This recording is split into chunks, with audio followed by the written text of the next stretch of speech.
మా అమ్మ చెప్పింది నా గురించి. సరే కళ్యాణ్ బాబు ఎలాగా గొప్ప విషయం, నేను షాక్ అయ్యా.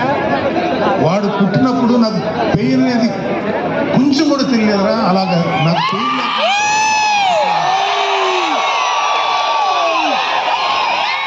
ఈ విషయం నేను కొంచెం షాక్ అయ్యా. అదేంటమ్మా కనీసం పెయిన్స్ ఉంటాయి ఏమోరా, నాకు ఏమాత్రం పెయిన్ తెలియకుండా పుట్టాడు. సో నేను ఏమంటానంటే పుట్టేటప్పుడు కన్న తల్లికి కూడా ఏమాత్రం నొప్పి బాధ ఇవ్వకుండా పుట్టిన పవన్ కళ్యాణ్ అంటాడు. అలాంటి నాయకుడు ఈ కూటమి భాగస్వామ్యంలో ఉప ముఖ్యమంత్రిగా ఉన్న నాయకుడు ప్రజలకి ఎందుకు బాధలు రాణిస్తాడు? వాళ్ళకి ఏ బాధలు కష్టాలు రాకుండా గుండెల్లో పెట్టుకొని చూసుకుంటాడు. అది మనం కళ్ళారా ఈరోజు చూస్తున్నాం. ఇప్పుడు మనం చూస్తున్నది ఆవగింజలో అరవంతు